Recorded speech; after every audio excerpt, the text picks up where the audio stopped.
Fidelity High, the people you dig, the records they love.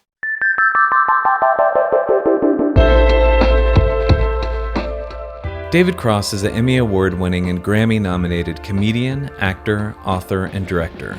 He has appeared in countless films, including Waiting for Guffman, Men in Black and Men in Black 2, the Alvin and the Chipmunks franchise, Eternal Sunshine of the Spotless Mind, Ghost World, and many more. His voice has also been featured in the Kung Fu Panda films, Curious George and Megamind.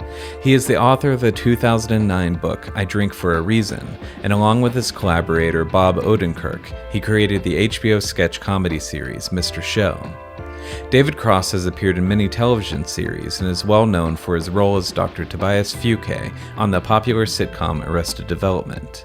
He has released 5 comedy albums, including 2019's Oh Come On, and Comedy Central has named him one of the top 100 stand-up comedians of all time.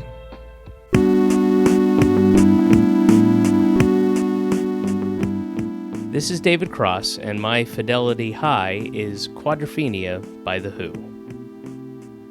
I don't remember how old I was when I first heard Quadrophenia. I was definitely a Who fan, but as a kid, and I know that I had a single. I think it was the first single I ever got, and it was Pinball Wizard. I don't remember what was on the B-side, but when Tommy came out, my mom took me to see it because I think it was rated R, and it was probably not R, but PG. And, you had to be accompanied, and my mom was pretty progressive, and the movie did kind of blow me away, and I didn't make any distinction between music and imagery. It was all one crazy experience that I'd never had before.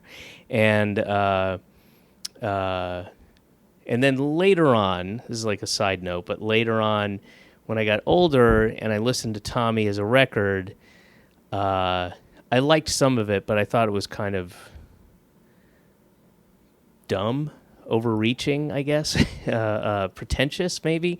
Words I wouldn't have had at my disposal when I was, however old I was, 11 or 12 or 13, but it just seemed a little poncy, as they might say. And I liked some of the music, and I loved Pinball Wizard and stuff like that, but just as a concept, it didn't really grab me. But when I was older, and I'm guessing it would have been high school, I want to say like maybe 9th or 10th grade, I heard Quadrophenia as a whole. And that was the first thing I ever heard as a whole, and this includes any Beatles albums, any kind of conceptual kind of idea. It was the first thing I heard that just resonated on a level that nothing else had, and I definitely felt those emotions that are conveyed in Quadrophenia, the frustration, it's a lot about frustration, confusion, and kind of a threshold between, one foot in immaturity and irresponsibility, and the other foot, in, responsibility and growing up in a way, and sexual confusion and tension and cultural and fighting against groupthink and all those things that most people have to deal with, and I certainly dealt with them in spades. And I really was not happy where I was in Atlanta, and I didn't have a very good childhood or fun, certainly, and all those things that, while the character was older than I was, it was all relatable. And then I grew into it. I eventually became the same age as Jimmy, and then obviously older than Jimmy as time went on. But some of it is just through kind of sense memory and able to conjure those feelings and the angst, that the teenage angst that I had quite easily. But it's all nothing will more quickly evoke those memories than listening to Quadrophenia. Quadrophenia was released in 1973. It is The Who's sixth studio album and second rock opera after their infamous Tommy, which was released in 1969. Composed entirely by the group's Pete Townsend, Quadrophenia is a meditation on youth mentality, with the London mod scene of the early 1960s serving as its backdrop. In Lenny Kaye's Rolling Stone review upon the album's release, he stated, "The hero of Quadrophenia is Jimmy, a young motor-scooted mod in the throes of self-doubt and alienation. Torn between identities, Townsend has gifted him with 4, all competing for top seed in Jimmy's confused psyche. In one, he is forceful and determined, a master of his fate. Another finds him full of brazen daring and rollicking jingoism. Yet another softens and romanticizes his nature, giving him a quiet inner strength. And still another reveals him as insecure, searching, the promise of salvation granted, and hovering over the next hill rise. Such is Quadrophenia, schizophrenia times 2. The concept of Quadrophenia is it's pretty simple, and it's not this crazy overarching story that takes place over millennia. It's not also it's not a fantastic idea like Tommy or The Wall, and it's not about fascism or anything like that. It's really just it's a lot of songs that follow a similar theme, and they're most of them are in first person, and it's about a guy who's dealing with the aforementioned kind of jumble of feelings and emotions that kids have about self-worth and place and sexuality and self-esteem and feeling ostracized and all those things, and it sort of centered around, but not. I mean, it's not that much of a crux to the story, but it's centered around a real incident that took place in Brighton Beach in England, where there was a riot between the mods and the rockers, and Jimmy is a mod. His old best friend from school is a rocker. That comes into play. Well, that's more in the movie really than in the album. But they ask you to fill in the the blank spaces quite a bit. But and I should say also, side note, the movie is wonderful. It was directed by Frank Rodham, and it is just a fantastic movie, really well acted. Phil Daniels plays Jimmy, and well directed, well acted, great movie, especially considering the source material and what they were able to do with it, and very realistic. There's no candy coating, there's no bullshit, there's no YA teen romp kind of treatment of it. It's all feels very, very real. 6 years after The Who released Quadrophenia, a 1979 film adaptation of the album was directed by Frank Rodham, who would decades later create the hit television show Master Chef. In 2011, Pete Townsend revealed that Johnny Rotten of the Sex Pistols was his first choice for the lead role of Jimmy, which ended up being played by Phil Daniels. The film version of Quadrophenia also notably stars the musician Sting as the Ace Face. The Who themselves never appear in the film as actors, though several direct references are made to them. Since its release, the film has often been referred to as the British American Graffiti, another film depicting teenage angst, adolescent confusion and frustration, raging hormones, and an incredible soundtrack. The movie is great. It's not condescending. It's very realistic, and that's rare. Especially given the subject matter, and as I said before, I just think I really like it's really well directed. And I read a book about the making of the movie and how severely limited they were in every way. And I've made a ton of movies, and I know what they're talking about, but this just every step of the way they were thwarted by something, and it's amazing that they got what they got. And it's yeah, I can't speak highly enough about the movie for me. And it really, even though, and this says so much, but that movie took place in an era, I would have been an infant if I was even born at that point, thousands of miles away across the sea in another country.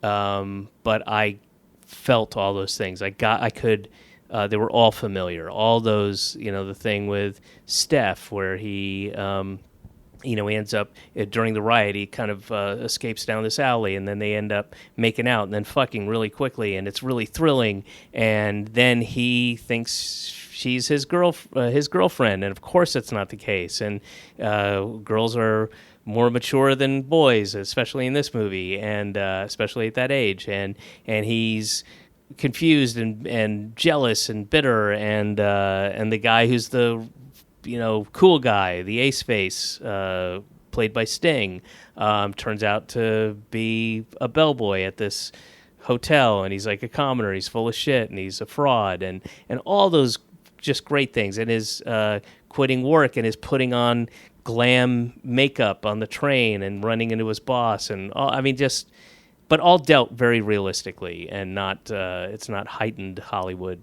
bullshit, and really spoke to me, even though it's it's a different culture, a different era, but I got it, and it really resonated. The movie fills in the blanks that are there with the album, and it does it in a very smart, sensible way. It might be the optimal way to take it all in is to watch the movie, and then you can put visuals to the music in a way that you might not, also because it takes place in a different country, in a different culture, in a different era, and it'll kind of help fill that in, and there'll be no guesswork when you hear the lyrics, and when you watch the movie, you're not solely concentrating on the music. You're not listening to the words are there, but they're not. The lyrics are sort of part of the whole thing, and then you'll have that visual, you'll get it, and then when you listen to it, just listen to it on your headphones and concentrate. Then you'll be able to paint a much more filled-in picture. Also, this was a midnight movie, and my friends and I would go. I don't know if that's still a thing anymore. Midnight movies, probably not. But that was a big thing when I was growing up, when I was in the end of grade school and high school. You'd go to whatever, Perimeter Mall or, whatever you'd go, and they'd have the movies that they would play at midnight, and everybody, was anywhere from like 16 to 23, and people were getting high and drinking and sneaking everything into the theater, and it was a movie at midnight. There was always one like kind of like sexploitation, like The Cheerleaders or something like that. And then there was always a silly one. There was always like Life of Brian, something like that, or Harold and Maude. And then there was always a music one. So there was, whatever that shitty Led Zeppelin one was, or Quadrophenia, or Tommy, or The Wall, or something. There was always a music one. So, and Kids Are All Right, I probably saw, no joke, I've seen at least 15 times in the theater, minimum. It's funny because I had an argument, I would argue every time we saw it with my friend Craig, and this is how melodramatic and over-dramatic a teenager I was. I was absolutely convinced, if you watch the movie, when he rides along the cliffs, and he is, and then it's Had Enough is the last song. I've had enough of living, I've had enough of dying, I've had enough of street fights, had enough of crying, blah, blah, blah. And he's hauling along, and then he is driving up to it, and then it stops suddenly, and you hear the horn, and then you just see, you follow the scooter falling, going, rocketing off the cliffs. No person, and the scooter, and then it crashes to the, on the rocks and is destroyed. And for years, I was like, he killed himself. He killed himself. And that's not what happened. It took a few years for me to kind of get out of my goth girl D&D feelings of like, yeah, he just killed himself. He's like, fuck it. And it's like, no, he just said, I've had enough of this life. I've had enough of feeling like this. This part of me is over. It's time to mature. Which I probably says something about myself. Quadrophenia's main character, Jimmy, is depicted as a boy with 4 personalities, which Pete Townsend has said represent the 4 members of The Who. It is a highlight in their catalog and one that Townsend holds in great regard. Speaking to Billboard magazine in 2011, he said, "The reason why the album is so important to me is that I think it's The Who's last great album, really."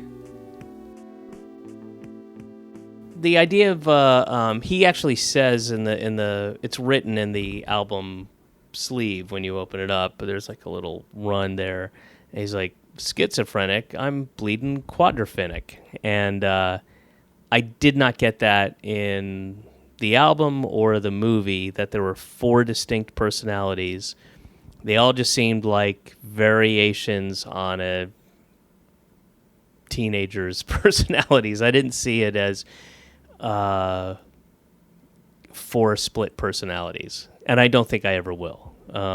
You can point out to me like, oh, that's this, more like this type of guy. That's when he's this way, and that's when he's that way. But to me, that's just being a human teenager, which I would like to say was the grand point Townsend was making, but I don't think so. He called it a rock opera. So when you call something, when you put the word opera in it, we all know what you're doing. Embarrassingly enough, again, I was in Atlanta at this point. I moved into the city, but I fancied myself a mod, as did a couple of my friends. I was trying to save up money for a GS scooter, which would have been absurd. And I had kind of new wavy type clothes, like a chartreuse jacket with buttons on it, like rock band pins and stuff, and punky little things, and a pork pie hat I had a button that said Elvis was gay, which is like, it may not mean anything to your listeners, but in the South when I was growing up, that was just saying like, Jesus sucked Hitler's dick. It was a big deal, and so I briefly flirted with that sartorially, but I also had no money, and the mods were about Flash, and I didn't have any money to have any of that, and most of my clothes were from Amvet's Value Village down on off of Memorial Drive, southeast Atlanta, and so I definitely identified with the mods, and the rockers were in my world comparable, just that southern rock guys who were into Skinner and Molly Hatchet and the Outlaws and Zeppelin and AC/DC and all that stuff, and I was not. I was very much of the new wave punk. I was a big Jam fan too. I did not leave the Who cold after this. I got every album they put out, increasingly disappointing returns, but there's still so much great music that they did, that I love, that I want to, turn my daughter onto, and stuff that was really important at different important phases of my life, and it's, there are a handful of things that I can point to and say, watch that or read that or listen to that, that was me when I was 17 or 16 or whatever. And that's and Quadrophenia is one of those things. It is absolutely impossible for me to listen to it now and not feel nostalgia. I don't know that that day will ever happen. It's all connected to a whirring blur of images from my, from that era, from like 15 to 40. It's all. There's so many. I when I was in England, when I went there, the first time I went there for a chunk of time, I did a month at the Soho Theater, and I had some time at one point. I went down to Brighton Beach, just took the train, and I made my little Who pilgrimage, and I went walking around. There's a hotel, and you can see it. There's a hotel where they shot, and that's the cafe they were in, and here's the beach, and here's the pier, and for no other reason than to do that. There was nothing I wanted to see in Brighton or do particularly, but I went there and had my little Quadrophenia pilgrimage. I mean, those memories are part of it, There's just too much. And like listening drunk with my friends and singing loudly and then flash forward to 15 years later where I'm really fucked up on who knows what, and I'm in my apartment in LA and I'm drunk and I'm on the couch and I'm naked and I'm screaming it because maybe it was like my first apartment where I could blast the music and I was screaming, just too many images are connected to it for me to just go, okay, I'm going to dismiss all those and listen to it, unbiased, untainted. There's a great line in 5:15, which always when I first heard it and I first sort of realized what was happening, the line is sadly ecstatic that your heroes are news, and that's talking to me.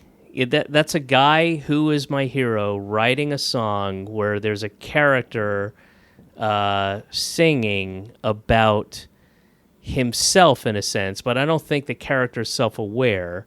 He's just sort of reflecting all this stuff.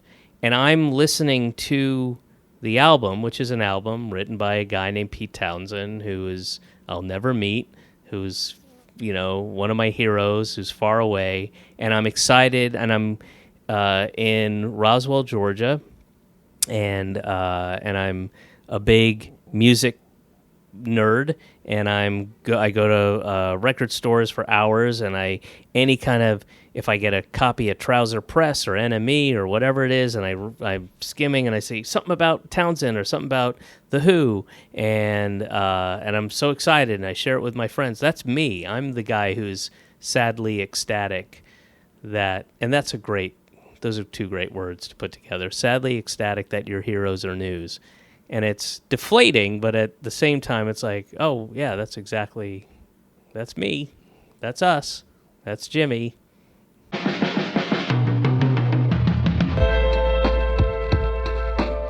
Thank you to David Cross, and thanks for listening to this episode of Fidelity High.